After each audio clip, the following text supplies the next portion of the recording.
Hello, welcome to Stretford Paddock. This is the Paddock Podcast. We've got a few things to talk about today, but first of all, I'm joined by Jay and I'm joined by Ronaldo. How are you, boys? Yeah, I'm good. You feeling well? Feeling well, Ronaldo? Yeah, I'm doing all right. Got a sore hamstring, but other than that, I'm doing all right. We'll get into that. Did you do that playing football? Yeah.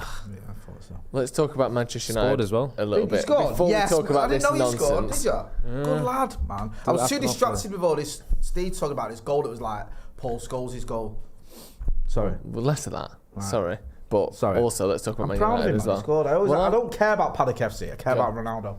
Sorry, carry on. Well, someone else who scored is Joshua Zirkzee. Nice But segue. it's more than just getting a goal. We're going to go through a little bit about why there may be some reasons to be cheerful as a United fan. Because I feel like this reaction to this game has been a weird combination of, oh, United were terrible and we scraped past a crap team. That's one, a lot of people are going with that angle. And another is, everything's fixed, we only conceded 10 shots.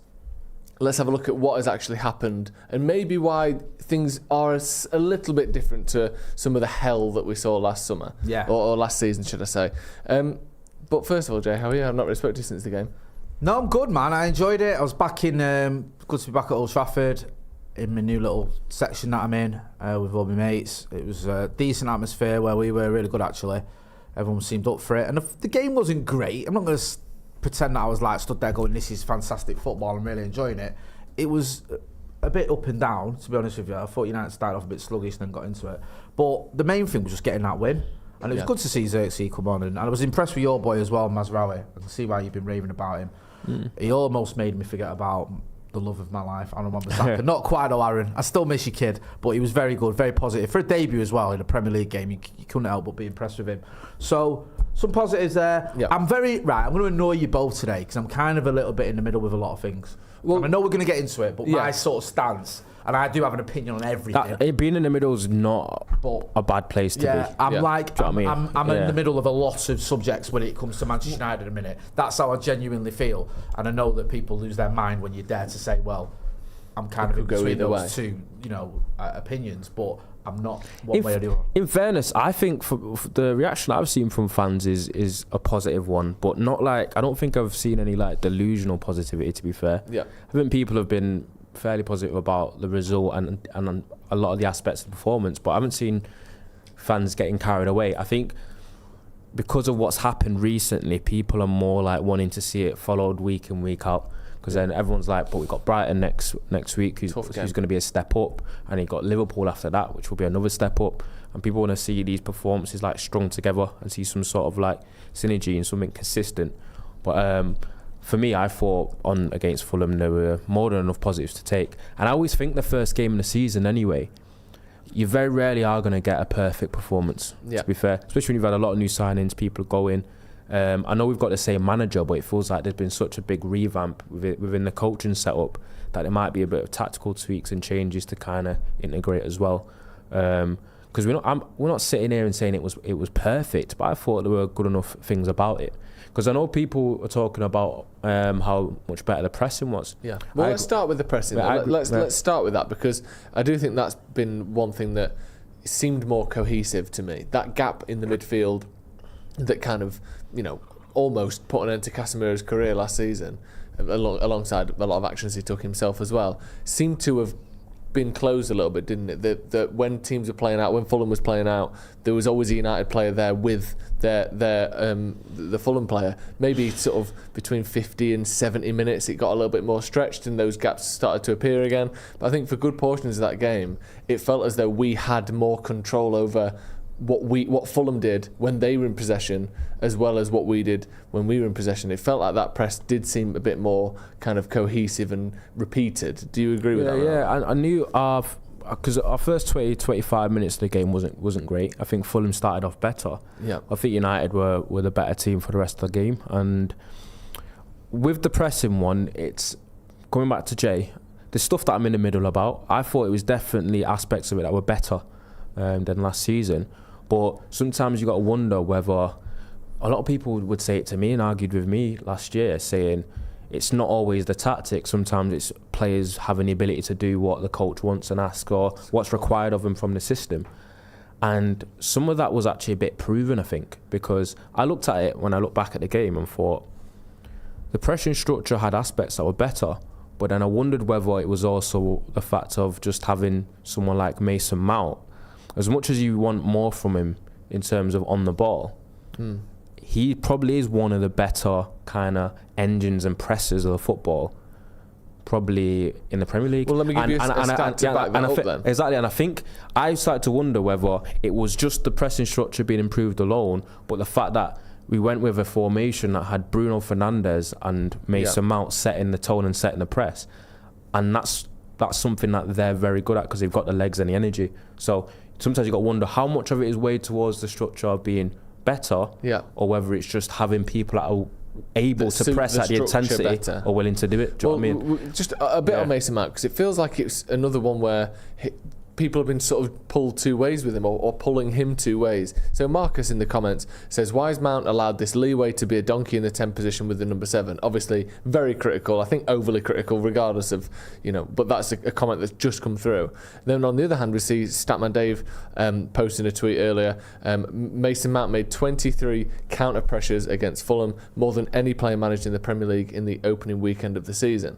So obviously, those two things aren't necessarily mutually exclusive, but he's clearly, like you said, Ronaldo, a huge part of why United's press was successful. Did you see that, Jay, or do you think we still need to see more out of Mason Mount? We want the creative goals and assists out of him, not just, helping us win the ball back. I think it's slightly skewed when you're at the game a little bit, because people sort of are a bit more crash bang. They want to see more than just counter pressing and putting pressure on the ball. They want to see a little bit more, and I think there was an area of where I was stood anyway. It was a little bit like he's been a bit quiet. Now, obviously the stats tell you a different story, but that was the general sort of feeling towards it. It's a bit of a quiet one for Mason Mount, but then I'm not going to argue with the facts, and especially when it was a weird, I'm not just making excuses, but there was a weird game as well, because it's the first game back. There's a lot of excitement, and people tend to sort of get a little bit chatty and you know what I mean, and you're chanting and you're singing, and you're not as focused as someone like Statman Dave or you guys, where you're like analysing exactly what his player was doing. So it's easy to just get carried away a little bit and go, oh, he didn't really do as much as he should have done. But from what I've seen, sort of when I've looked at the stats and watched a bit of it back, I think he did a decent job. Probably didn't get enough credit that he deserved from some of the fans at the night. Not that he got like pelters or anything, but it was just where I was stood. I think people were a bit like, oh, he's had a quiet one, and I sort of fell into that myself a little bit at the time. And I think I think you're within your rights to say that, because we're complimenting an aspect of his game, but I'm complimenting him for his pressing. But I think I'm still part of that crowd that thinks Mount does need to do more than that to justify his place. Because when he went off, he got a round of applause. Like, he didn't get pelters or anything, or like, oh, thank God he's gone off.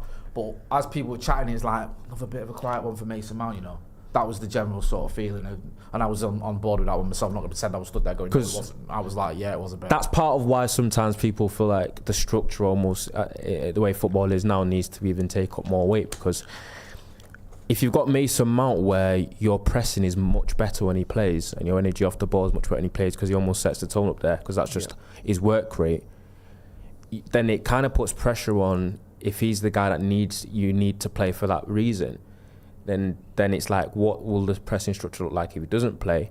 But then you need more from him outside of pressing for him to justify a starting place at the same time. So it's a different one. I'll be honest with you, Ronnie, right? Yeah.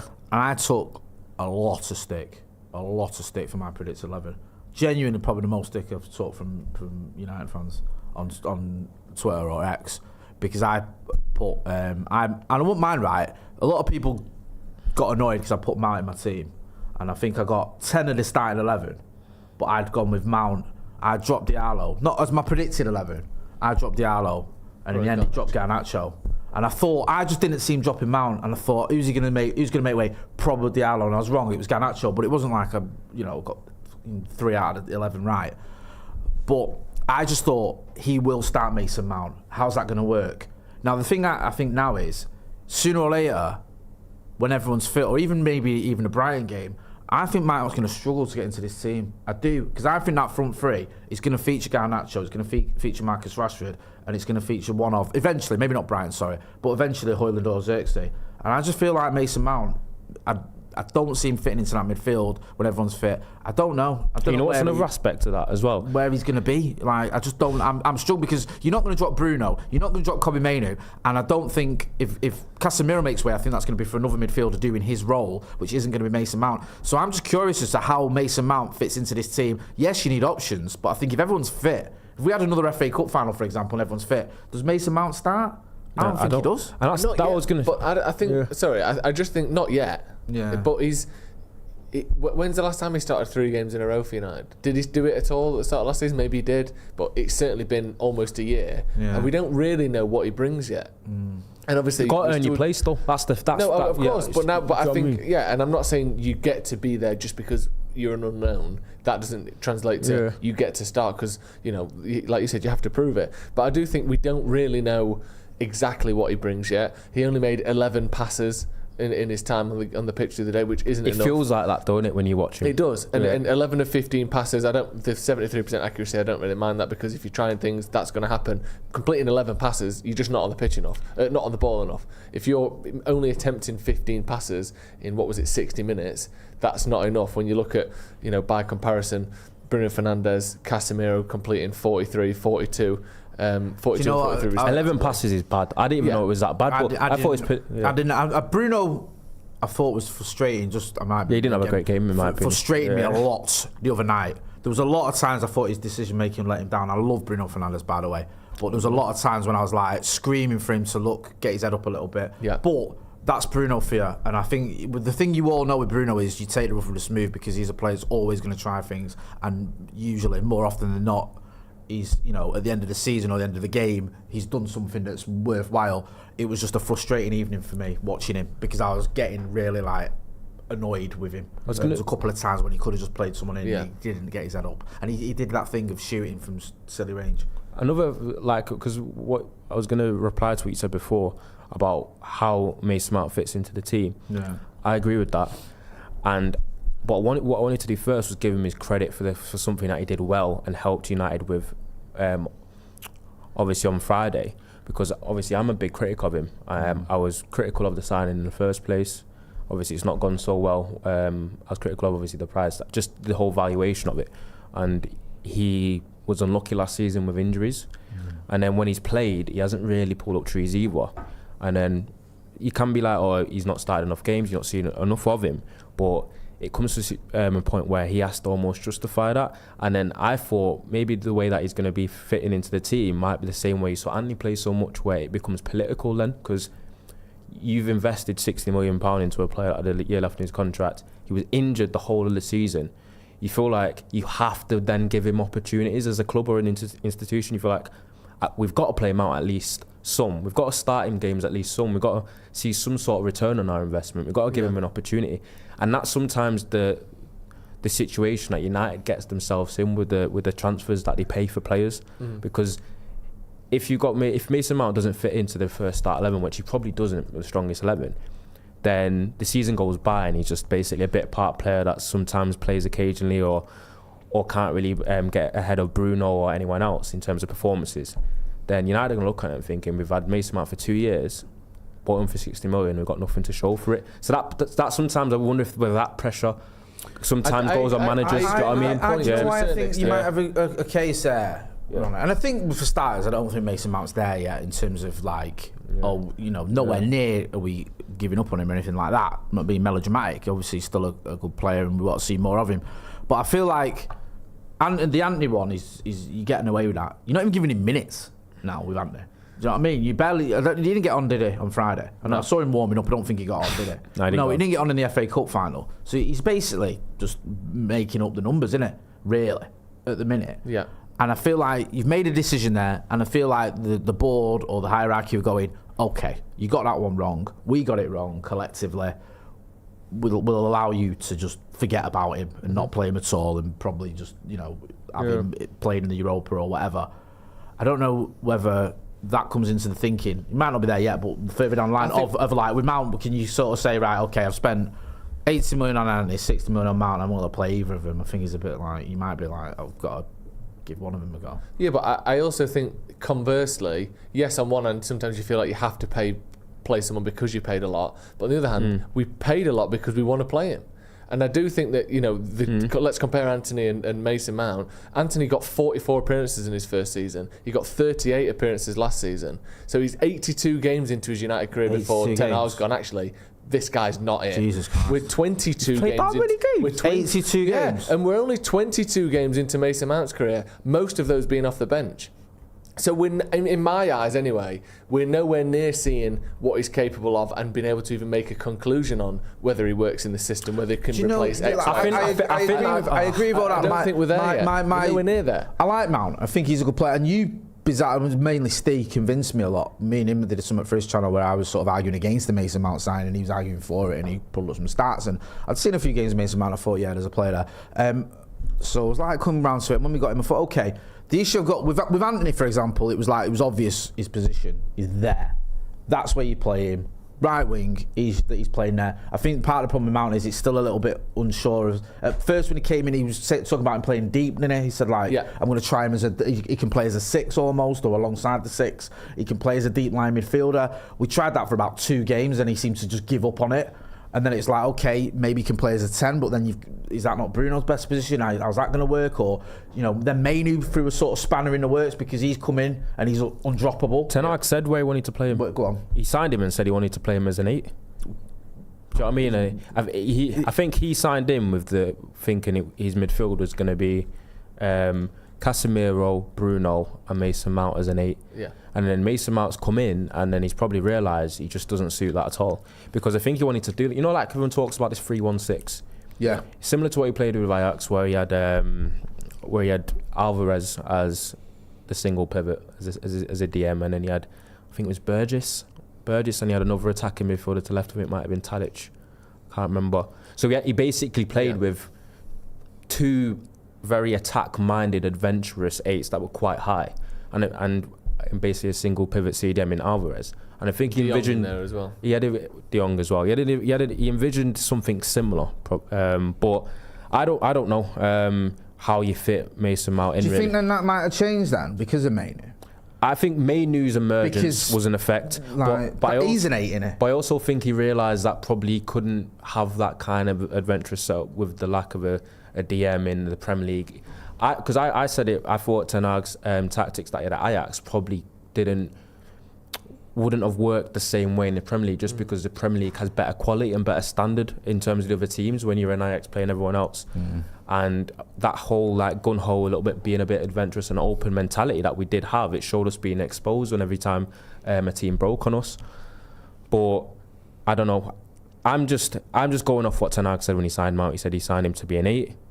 Mason Mount said he wanted to play as an 8. Is that what he said? Sorry, I'm getting confused. I thought he said he wanted to play with line midfielder. I think he's mentioned playing him in areas, that's what I was thinking of. There's loads more I want to talk about in terms of... Well, that wasn't where I thought Mount played, before he got it. It isn't. Yeah, but that was a bit surprising. Doesn't mean that it can't No, 100%. Ten Hag's head. But before we carry on, let's get to today's sponsor, Manscaped, because they are here with a one and done deal. The days of using the same trimmer for downstairs and on your face, just think about the contamination there, Jay. Yeah. Those days are gone because the Manscaped have brought the new beard hedger to go alongside the... Well, go on, tell us. Well, they've got what's called the beard and balls bundle, which is a beautiful bit of alliteration, the beard and balls bundle. So, you know what goes on your balls, you got the Lawnmower 5.0. You know all about that. You got the interchangeable skin-safe technology. You've got all that good stuff as well. Well, with the beard hedger, you've got something that I can't get over, It is titanium-coated stainless steel. 2 of the best metals. T-blades, with 20 lengths. Isn't that the gang that they were in Greece? The T-blades? Yeah. Yes, it is. Yeah. Now, I'll look, if you go to the wide, you can see here, you've got 3 variations, if I can just disturb you for a second. Thank you. Variations of beards. You've got, the proper way, none, Then you've got the sort of stubbly designer, oh, look at me, I eat avocado. That... And then you've got this. What does that even mean? And this is the I grow avocado. I grow avocado. Yeah. So you've got the 3 extremes here. Designer beard. Well, with Manscaped, all of us are happy because you've got those 20 lengths on your beard edge, yeah? So it doesn't matter whether you've got the me smoothie, the Ronnie designer, or the Joe, I'm growing my own avocado. Sure. They've got you covered. Plus, you know what's going on with the Lawnmower 5.0. That has led the way in below the waist grooming. Plus, with us, you get the 20% off and free shipping. All you've got to do is use the code DEVILS20. So whether you want to look like a hipster, whether you look like a normal bloke, or whether you look like someone who grows his own vegetables, they have got you covered. They've also got you covered down there as well. And with us, you've got the 20% off and free shipping. Just use the code DEVILS20. Your beard and your balls will thank you. Yes. Another thing I want to talk about is the squad generally and the depth of the squad. Because it's almost like there's two things, isn't there? There's the squad depth on paper, and then there is the squad depth of players you actually have access to during a season. Yeah. Because on paper, United's left-backs are Luke Shaw and Tyrone Malacia. They haven't been Man United's left-backs for 14 months, like with any consistency. He turned 25 of him, Tyrone Malacia. Yeah, he got injured when he was 23. It's sad that because I saw the tweet from the club, which again obviously going to do a tweet, but it just made me a bit sad. But another one, look at the centre-back situation. Our depth was very good, but in reality, for large portions of last season, we had Johnny Evans made the most appearances of any centre-back at Manchester United. We had Willie Camboala playing at centre-back, who's an inexperienced teenager who's been sold. We had Casemiro playing at centre-back, who's a 32-year-old central defensive midfielder, and our only central defensive midfielder. So not only was he playing out of position, we then had a massive hole where he should be. Not that he was at his best, but we still had that hole there. You look at the number 9 position. In theory, we had Rasmus Højlund and Anthony Martial. Anthony Martial was unfit all season. He didn't exist. So there was no squad depth there. You can look at even Rafael Varane, who I really like, and we always say this, in the however many games he played for United, let's say it's around 100 games, I think he had maybe 2 bad ones. So he's an exceptional player, and is De Ligt an improvement on him? Maybe, maybe not. But if he's missing a third of the games every season, half the games every season, then that depth, it looks like it's there on paper and in the squad sheet, and when you're looking on the website and they've got all the players in the positions, but in reality, that depth isn't really there. No. I think the likes of Joshua Zirkzee, who played a lot of games last season and was fit for a lot of last season. I think the likes of De Ligt, who, he had a bit of a shaky year injuries-wise, and we've got to hope that he doesn't repeat that, but typically plays 40-plus games a season. I think bringing him in, I think, Mazraoui again is another one who we need him to stay fit, but if he can stay fit, we saw how good he is.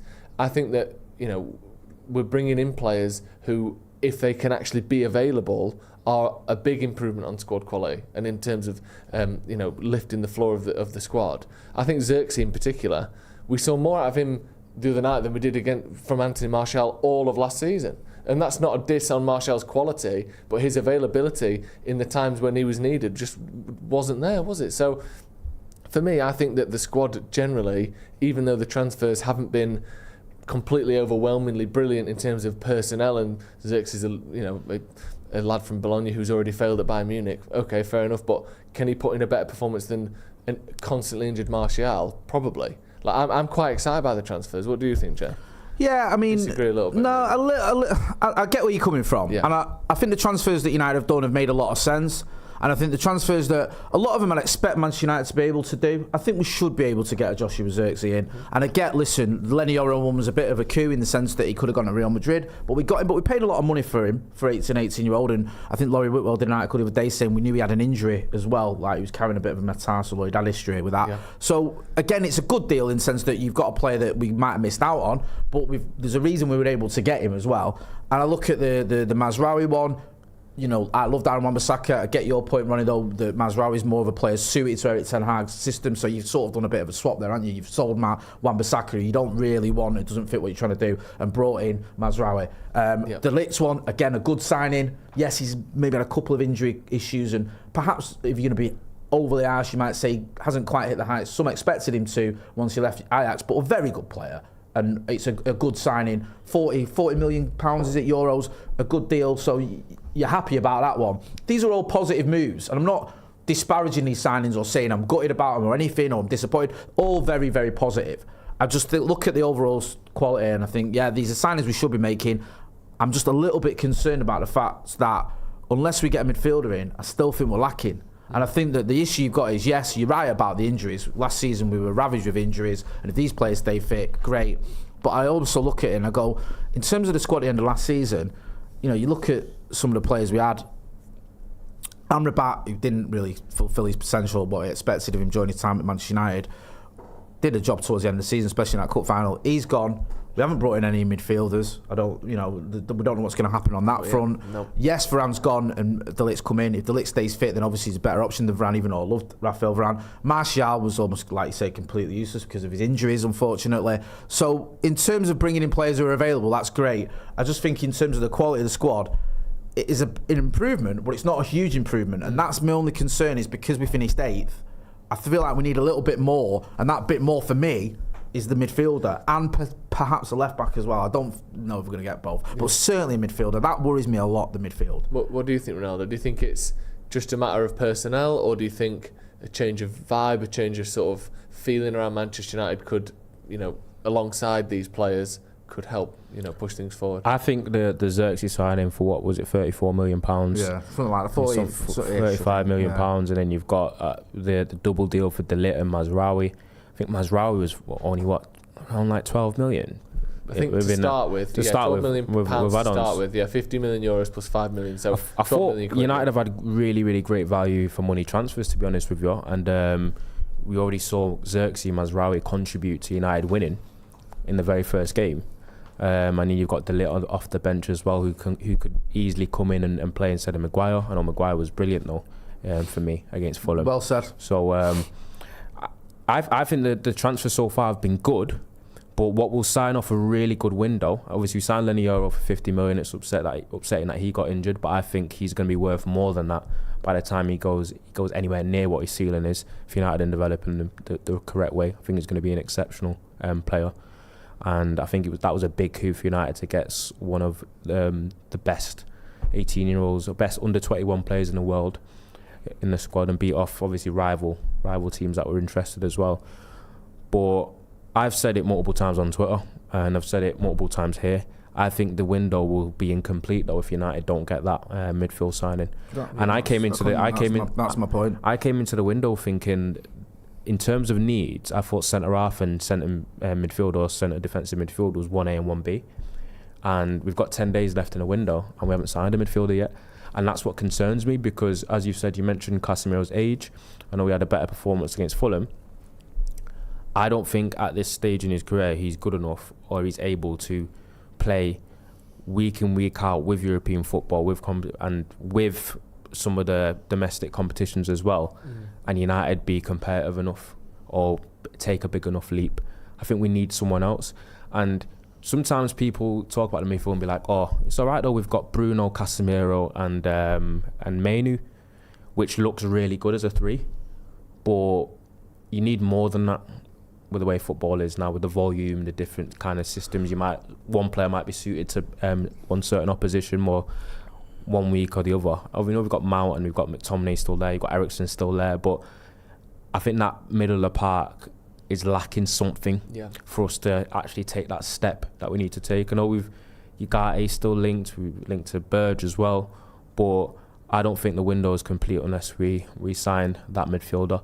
I think once we sign a midfielder, or maybe 2 if we're very lucky, then I can be a lot more optimistic about the season, because I still think it's a problem area for us. We've been here before with windows, where we've had good windows and we've ignored the midfield situation, and it's cost us a little bit. I remember a few years ago under Ole, where it was like Cavani, Telles, Diallo, Palestre, I might be missing someone, Van der Beek, but we didn't have that DM that you felt like we needed. And it was like, we'll just stick with McFred, it'll be all right, and it wasn't.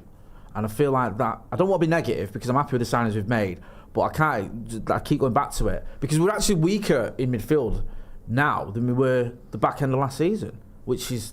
What, with Amrabat going? Yeah. I mean, you might not rate Amrabat, but he played in the FA Cup final, did well. He was picked for a reason, and we haven't got him anymore. All right, fine, but we haven't brought anyone in. So we are statistically, and just in terms of personnel, weaker in that area than we were at the back end of last season. Back-to-back loans. You might go as well. Sorry? Back-to-back loans as well. Yeah. Like, loaning's a bit so. Loaning Amrabat. It's just United not addressing the problem properly. And it's clear that they see there's a problem there, though, at least. Yes, but it also I think United know exactly what they're looking for in the market. They don't want to, and it just doesn't seem to be there. The only sort of one bit of comfort or hope I've got is I agree with you. Adam Moore, mate, he's the man, that kid, isn't he? And I often say this. I cannot imagine Manchester United, whether that's Jason Wilcox, whether that's Dan Ashworth, whether that's Erik ten Hag, whether that's Ruud van Nistelrooy, whether that's whoever, don't see what everyone else sees. Yeah, they do. I can't imagine they're sat around and they're going, we're fine in midfield, we'll be all right, be right. I just can't imagine that. No. They must see that there is an issue there. They must know that you cannot rely on Casemiro anymore in that DM role. Certainly not week in, week out, like Ronnie was saying. When you've got so many games coming, we've got other. I mean, you know, got Toby Collier coming through the ranks as well. But you need someone, don't you, who can play in that DM role. I think we are trying to. That's what I mean. I think they must see that. Yeah, and we're linked with Ugarte in. Everyone's saying that there is interest there. Varying degrees of how strong that interest is, but we wouldn't be going after a defensive midfielder if we didn't think we needed one. So I think that it's clear that we are going for that. It reminds me, like the Southgate some players still. We know we were linked with Southgate. Yeah. And you just thought, there's no way on God's earth these people who know about football are going, he's our guy. No. I just couldn't see it.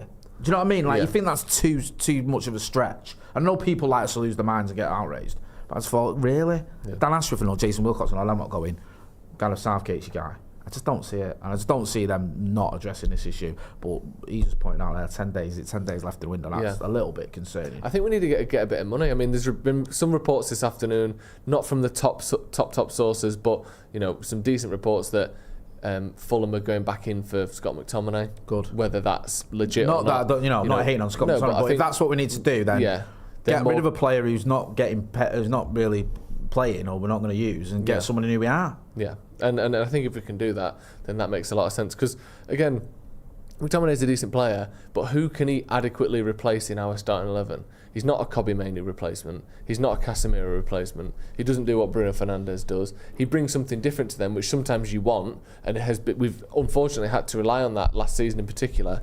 But he almost reminds me of sort of a Fellaini, where I like him, he's got some good traits and he can do things that no one else in the squad can do, but when you look at what Ten Hag wants from each of his midfield positions, I don't think there's ever a time where McTominay is the best at doing any of those roles. Sometimes you go, we need someone to get in the box and, you know, bring us some goals or whatever, or a bit of physicality, but you should be able to have physicality and passing ability, or physicality and defensive positioning, or physicality and the ability to, you know, play through balls in for your fellow players, not just one of those things. So I think if we were to get rid of Scott McTominay, I think we could bring in someone that suits what Ten Hag wants to do a lot more than he does, even though it's, you know, a little bit of a shame to lose academy players and players who've been here a long time. I think you've got to move on, really. Maybe you need that little bit of ruthlessness from Ineos. Just go, look, he's decent, but he's not that guy. Yeah. Do you know what I mean? And I was against it with certain players. I was against it with Wan-Bissaka, for example, but there's a reason they did it. He's not the guy for them, and you know, that's understandable. Yeah. So I think United I've got too many holes generally to have like specialist players. I know sometimes they seem like a bit of a luxury. If you've got like Aaron Wan-Bissaka and he's 1v1 defending, so he's a specialist in that aspect. And you've got McTominay, and he'd say he's kind of a specialist in terms of like box crashing, like arriving in a box and scoring goals. Yeah, I think United are in a position where they need a midfielder that's more well-rounded. They need a fullback that's more well-rounded, and United have already done that. We're swapping out Aaron Wan-Bissaka to Mazraoui, he's very good defensively in his own right, but he's much better at a lot of the other things than Aaron Wan-Bissaka is. And he's more well-rounded and probably suits a more progressive team that we're trying to be better. And then you've got McTominay, who people are like, oh, you don't want to lose him. He's been at United since he was a kid, and all this kind of sentiment and stuff, and saying, oh, he brings goals. But you got to think, what else does he bring? Is his box crashing, goal scoring ability to score at the end of games when it's chaotic for United and United aren't that great? Is that really the value? I think if United get better, they've already moved beyond him.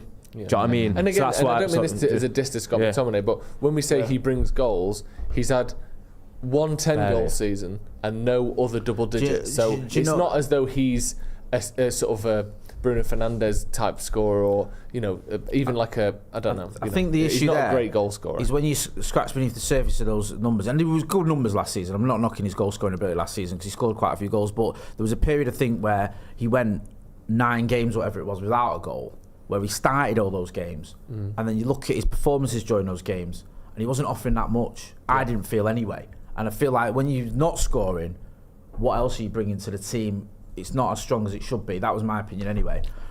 So I just feel like if you are gonna, if you're relying on getting rid of Scott McTominay to bring in another midfielder, and do that. Yeah, you got to think what two situations McTominay and Wan-Bissaka thrive in.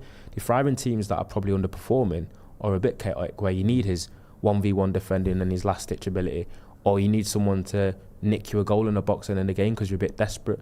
I think if you sell these players and get a better all-rounded player, and if you sell McTominay and you get a better midfielder, better all-round one, then the team then becomes better, and the team isn't in situations as much where you need to bring him on to score goals last minute. I think we saw that personally. We saw that immediately when we got Eriksen in. That first season when Eriksen came in, and he was like making 70, 80 passes a game, when McTominay's more of a 30 pass a game kind of guy.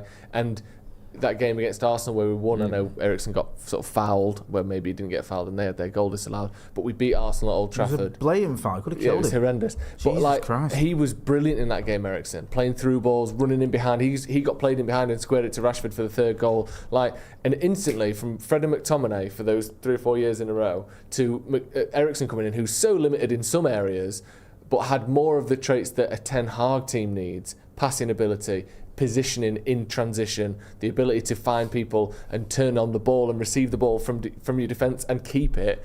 Even just those things. Physically, he's not great. His engine wasn't great anymore. He's not particularly sizable. He can't really tackle. But we saw a big jump up in our midfield just from having 3 traits that a Ten Hag player needs, rather than a couple of traits that maybe a different manager would like in McTominay and Fred.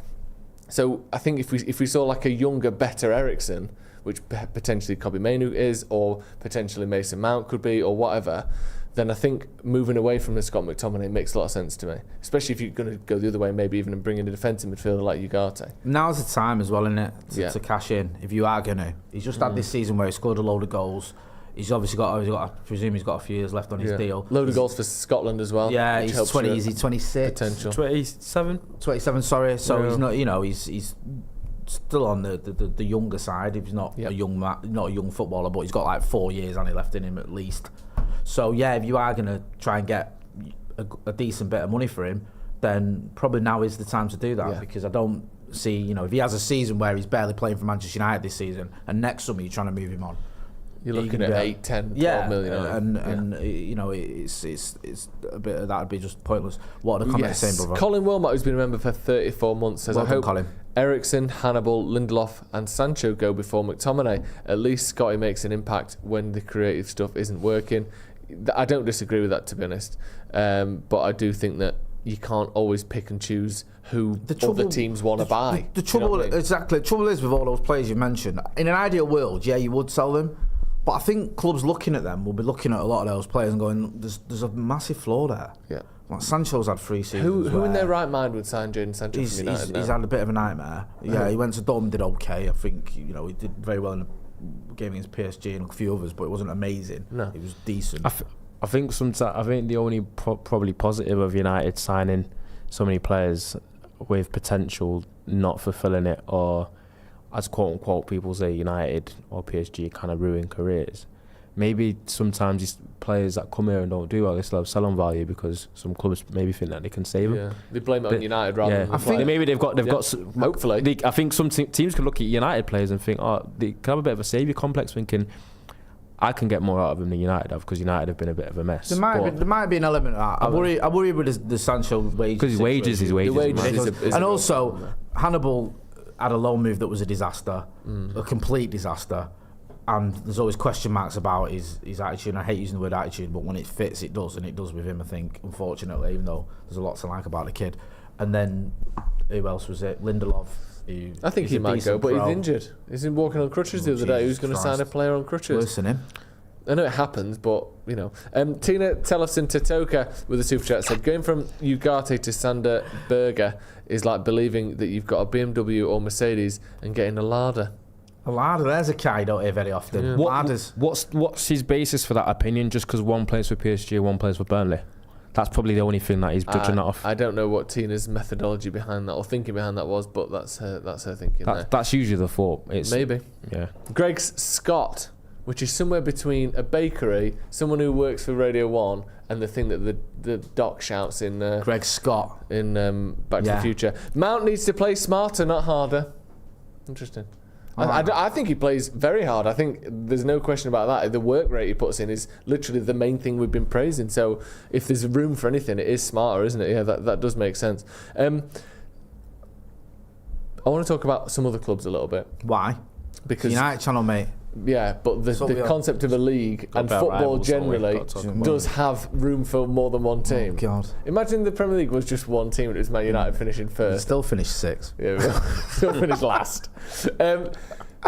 What did you make of the performances of, let's go with Arsenal, Tottenham, haven't played yet, obviously they're tonight, City, Chelsea, Villa, Liverpool? Before he comes in with all these analysis, because I didn't watch any of that. Right. What have you been doing? I was up an hill. Up a hill? Yeah, I was up having some pint with the family and that. I watched a little bit of the Chelsea City game, like the first 10 minutes, and I scored it. I turned it off when Ireland scored. I couldn't be arsed and I was going out. But I just thought that Chelsea seems to already be a shambles. And I don't know, you can tell me about the game itself, because I only watched the first 10, 15 minutes, or whatever it was. But you've got Enzo Fernandez, who had all this drama about the racism. You've made him your skipper. That's insane. That is insane. I don't think anything is a bigger kick in the teeth to all the people in that team, especially the black players, than making the guy that's just been doing racist chanting your skipper. First game of the season. First game of the season. He hasn't worked his way up to it. Me and McCall have done a House and... not House of Listeners. A Premier League piss take. We've done a Premier League piss take, and we go into that. Right, okay. Well, I'll let... Not that, obviously, you speak on it. I saw that, right? And I just thought, that was that insane. I didn't even know what to say. I was speechless. Why would they do that? Honestly, like... What is the thinking there, do we think, with making... I don't think there is much thinking. But there has to have been someone must have gone, should we do this with, obviously, what happened 3 weeks ago? Quite often it's the players have a say in who's captain as well. Yeah. So do you think they've picked him? I don't know. Maybe, really? Maybe John Who are you going to pick as your captain? Are you going to pick one guy that's been on camera racially abusing people or doing racist chanting, or any of the 47 other players you've got that haven't done that? I'd go with one of the others. I wonder, obviously I'm not condoning anything here, I wonder if he's probably one of the more senior appearance-making players in that team because of the nature of their transfer. I think if you've been there 3 weeks, you're probably fit out. I don't know, but I'm trying to think what could have gone into them picking him as captain after what's happened. It seems a weird one to me, from the outside looking in, and people that are more involved can make your mind up about that, but just on the front, there's that. There's the whole Raheem Sterling situation. I think he put out a statement because he's not even in the squad. Why did he put out a statement? I know. It's already can't. Did you see they've got literally like an 11's worth of players, like a full 11's worth of players that didn't make the squad. And if you see the list of first team caliber players, you know what I mean? It's Chelsea to me, because I look more at Chelsea than City. I think City will make the top 2 unless they get relegated or something from the charges, which I doubt. City linked to Finger again now. Gundogan. Yeah. So I look at Chelsea and I think they could be in that mix for top 4 with us. Yeah. They're a rival. And I think they're a mess. So I didn't see much of the game. You can get involved in that and let me know what it was like. I'm the same. Yeah. Just from looking at what's going on at that club, it looks like a complete shambles. I've only seen bits of our rival games. I didn't see... I watched some of the Ipswich Liverpool, not a lot, because I was playing. I did the same. I saw bits of Chelsea City because I think I got back from where I was late. And then Arsenal Wolves, I saw highlights, but from what I'm hearing from Arsenal fans, he just pretty much looked the same as last season. Not much better, not much worse. Wolves were okay. And as for Chelsea, I just thought, how much stock can you put into your opening derby against City and losing? I don't know. Sometimes because I don't think their performance was absolutely terrible from the bits that I saw. I just thought they're not as good as City. They weren't great. But I think there was it felt like they kind of clocked that City weren't quite at it, but weren't able to capitalise on it. Because I think after about half an hour, City, I know obviously Haaland scored after 17 minutes or whatever it was, but City weren't at their best. And Chelsea... They've not got Rodri, have they? No. And City without Rodri is slightly different, isn't it? Because he's that good. I know going about Rodri a lot, but there's a reason behind it. He's mint. But then I saw, was it Kovacic looking like he was, the reincarnation of Roy Keane or something? It's just like, okay. Yeah, but the thing is, what we need to keep an eye on as well is all United fans, just for the banter, we need to watch every single result of Everton. You've gone full anti-Everton. This is what I've done. I've gone full. Their fans have pissed me off this summer. Go on, why? With the Branthwaite stuff. And this is coming from someone I didn't even massively care if he signed him or not. Like, I didn't. Do you know his favourites to sign? Especially for the money. Do you know his favourite by the book is? Yeah. Liverpool. United are 3-1 still to sign him, which is probably not going to happen. But Liverpool are 2-1. Do they sell players to each other? No. That's like us selling players to Liverpool. Well, because that hasn't happened in like 50 years, has it? I mean, I think the only reason that you can get all those odds are quite low is because there might be an idea that if Liverpool were to give them a lot of money, they would go, well, we need that money. Yeah. We'll do this deal. It's obvious what's obvious and what is that Branthwaite doesn't want to play there. Well, he will play there, but he'd rather have left. Yeah, he's made that clear. I think he agreed personal terms almost immediately. I think United said, want to sign you. He's like, yes, please. And he agreed to terms before he'd been told what they were. I'll bet him out. I've got people that kind of know him that said he wanted to go. He wants to go. Of course he does. He wants to leave Everton. He doesn't want to stay there. Ronaldo's just fucking. But he's professional enough where he's gonna like thingy, but turn up. Have you? I don't think I've stitched Branthwaite up by revealing that I'd rather go and play for United than Everton. I think that's obvious. The whole scenario with Branthwaite and Everton and the Everton fans is just a bit odd to me because I get you didn't want us to buy him. I understand that bit. He's a very good player. You don't want to lose him. Why would you want to sell him? I understand that. But then there seems to be Everton fans that were annoyed we didn't buy him, which I didn't get. That's the one thing I don't understand. And they were the worst team on the weekend, by the way. He was injured when he's injured. They were absolutely awful, and they look like relegation candidates. And the reason why I'm going to watch him is because people suggested he might be anyway. So for all that they're clamouring and then puffing their chest out, their fans about Branthwaite pay up 75 mil or you got the lit for this much less. It's just going to be hilarious that if they get relegated, how much will United sign him for next season? That's why and the reason why I was laughing is because I did a tweet him for that. I did a tweet a couple of weeks ago. I said, "There's no universe where Everton could ever have the last laugh against Manchester United." Do you know what I mean? He's ruthless. So he's been hanging around with I'm staying out of it. And it's true. There is no universe where that is the case. And I said, you use a literal relegation candidates, and if you do get relegated, I want to see what you say when United turn up for 25-30 million. You have to give him away whilst you're in the Championship. And then when he lost the first game against Brighton, looking like a Championship side as they did, I thought, yes, I'm going to hate watch every single one of their games and hope that they lose. Do you know what I mean? And this has gone beyond being about Branthwaite. It's about them. We haven't spoken in 5 minutes. Go on. This is gone beyond Branthwaite. But we'll see anyway. We'll see. Do you know what it is though with Everton? And I'll be honest with you. I'll be there. I still have a soft spot for Everton because they hate Liverpool more than we do. And that is like my enemy's enemy is my friend tackle. And I know a few Evertonians are sound, but the fact that they hate Liverpool as much as they do makes me like them a little bit. So the Branthwaite thing, I agree, Ronnie. They've been absolutely oddballs around it all. I mean, spitting you dummy out because United didn't buy him just made zero sense to me. But I don't quite share Ronaldo's sort of, happiness in them getting relegated. I'd rather they stayed up. Well, I understand it. Like, I'm not, honest to God, man. I ain't got that much skin in the game. Nah, they annoyed me so much, and I just found it funny. I was literally, I literally had notification bells on that game. Wow. And each goal that went in, because I had a feeling that it would be funny if they did have a shit season and they went down, which is possible. Of course it is. And then all this kind of puffing the chest that they did about keeping Branthwaite when they're just going to lose him anyway for half the money. They should have just took what we offered. And for me, I wasn't that asked, as I said, about whether we signed him or not. But I just thought it was funny anyway. They still start Ashley Young fullback. He got sent off, didn't he? So is everything you need to know. Do you know what I mean? How old's Ashley Young, by the way? He's got to be 38. No, I think he's 40. No. How old is he? 39. Oh, we've Split the difference. Split the difference, kid. Split the diff. Yeah. Actually, he's only just turned 39, so I win. No, don't do that. You're not. Don't do that. He's 39. No. Don't you understand how fractions work? No, let's look at it as a timeline. Do you know what I mean? Are he's you closer thick? to being 38. He's 39 until he's 40. He's closer to being 38 than he is to being 40. No, that's not how it works. Well, it is. No, it isn't. He's only been 39 for 2 months. He's nearly 40. He's nearly 40. He's nearly not 38. Yeah, I mean, he's closer to 40 than he is to 38. That's not true. He's literally only a month into being 39. It is. Do you know what I mean? What are you including? The time he was in utero? You round it up, don't you? All it's laughing about, and then we're actually playing Brighton next week. Now we got to beat them. We're going to get back. After all, you better hope. Because if we lose 3-0, you're going to get clipped up like no one's business. Yes. Right, Wally of the week. Oh, shall I go first? Everton fans, and I'm joking. Go on. Mine's me this week. Oh, go on. Because on Saturday, thought it was quite nice this week because we got the chill out on the weekend a little bit. United won, brilliant. Got the Tesco delivery. I thought, you know what, I'm not even going to go to the shop. I'm going to give myself a little treat. £3 delivery between 9 and 10 p.m. on a Saturday night. Yes, please.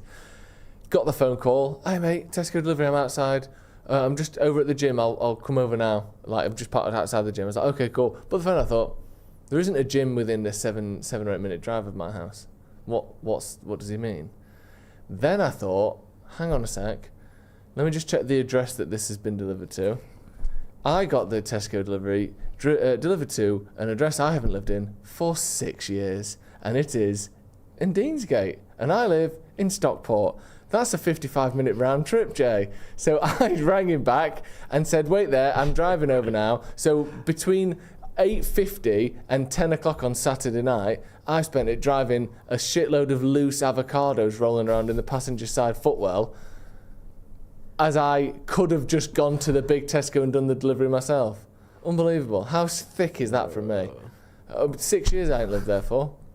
2018 I moved out and I ordered the Tesco delivery from there. So that's me being an idiot, wasting my own Saturday night. There's my Wally of the week. Dirty me. Who's yours? I don't want to get all political, right? But you know what I hate? I hate these people, right? I've seen this MP, your mate Lee Anderson from Ashfield, right? And it's like, I went to the fair the other day. I went on the Dodgems. I had an ice cream. I went to watch Jim Davison tell some jokes. Stick that in your pipe, you woke bastards.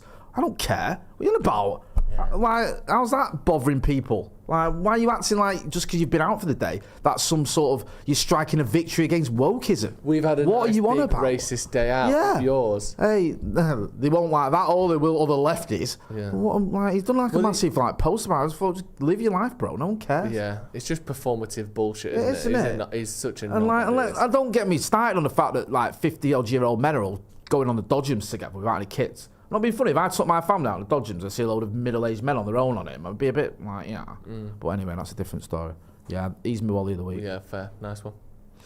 My Wally of the week is that clip from AFTV, that Robbie and Yardman. I can't even begin to explain it. Is this the Emery one? Yeah, the Emery Arteta argument outside the stadium. So just to give a bit of context then. Robbie from AFTV is interviewing a guy called Yardman, and they get into like some full-blown argument about who's better between Emery and Arteta. But it starts because Robbie says after winning Arteta is the second best manager in the league behind Pep. That's where it comes from, doesn't it? And then the other guy replies saying, I think Emery's better than him, for instance. Yeah, but I don't understand how that rage and confrontation came about after a 2-0 comfortable win at Emirates.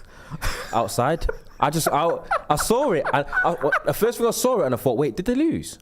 And then I love that. That's how you get the fixtures results, by watching clips of Arsenal on TV on Twitter. Do you know what annoyed me about that? It's just bizarre. Do you know what annoyed me about that is like, I feel like the guy was trying to make his point, but any time he tried to make his point, because I saw that clip, like Robbie just seemed to I don't know Robbie Lyle at all, by the way, but he seemed to lose his marbles with him, and then start shouting straight away, and then not letting him speak. I just ranting at him, and I think like even if you just let him like make his point properly, because he was sort of cutting him off constantly throughout it, going no, and I think let him explain himself fully, because he was still trying to talk when Robbie was jumping in. And the thing that makes me laugh with all these Arsenal fans, right? They all love Mikel Arteta, and I get it. You know, obviously they've pushed City quite well. Was it 89 points last season? I'm not dismissing that. It is a very good tally, and I understand why they're all backing him and the rest of it. But 3 seasons ago, they weren't all backing him. They try and rewrite history, but when they were finishing 5th and 8th and all that, they weren't all going, he's our guy, he's the one. I've seen enough Arsenal fans saying he needs to go. Yeah. Like, seriously. I've seen that last season when they finished, was it 5th? Where they were saying, that is it. That's it now. Move on. So they can't all start acting like they've always stood by him, because they haven't. Yeah. And also, he's won 1 FA Cup. If we're looking at who's the second best manager in the league, assuming it is Pep at number 1, which it probably is, like, Emery's won 4 Europa Leagues. He's won the French League with PSG. He's won the 2 French Cups as well. He's also, like, finished as a runner-up in the Europa League with Arsenal, so they know him. Arteta's won 1 FA Cup 4 years ago with Emery's squad. And that's it. Even Ten Hag, he's won the same as Arteta has, and he's won a Carabao in England, and he's won, what was it, 3 Dutch league titles with Ajax. Would have won a 4th if it wasn't for COVID. Like, there's a lot of managers in the Premier League who you could make an argument are as good, or certainly have better CVs than Arteta. I know finishing strongly in the league is good, and that, you know, you get some credit for that. But it's not obvious that he's even the 3rd best manager in the league, let alone the 2nd. Would anyone have argued that Ole Gunnar Solskjaer was the 2nd best manager in the league when he finished 2nd? Would anyone have argued that Jose was when he finished 2nd? Maybe because of his history, you might have. But just this whole, he's finished 2nd, so he's the 2nd best, is nonsense. Yeah. What would you say is the 2nd best manager, even though it seems a little bit of a silly argument? Let's just humour each other. 2nd best in the league. In the Premier League. In the Premier League right now? Yeah, well yeah. I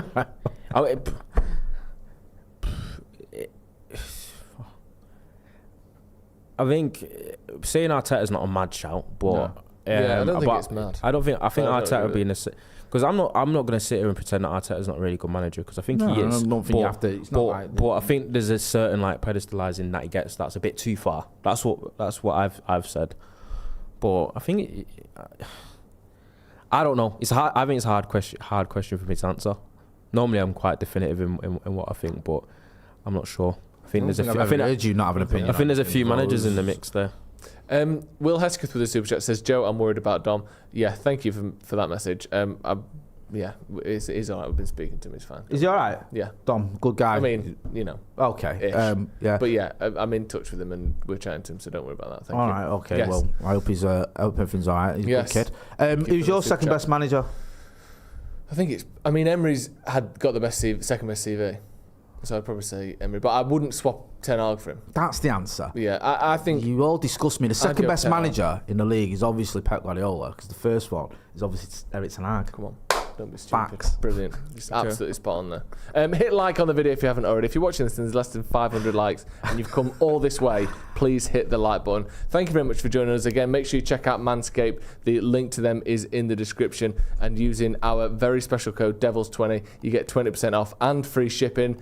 It's nice to the season's back, isn't it? The season has begun, boys. It's back. Do you know what I mean? We can get Ronnie's analysis when he's not on his phone. We can have your... Do you do this to Mac when he's scratching his... Yeah. Do you know what? No, because you know what he did? He wore me down. He wore me down to the point where I gave up with him. I'm not going to make the mistake with you. Yeah. And also, Joe, just being a positive guy, especially sticking up for the players and that. I like that about you. You always back him and that, which is right. Shame you don't back the manager like I do, but you know, we'll get there. Unbelievable. See you in a bit.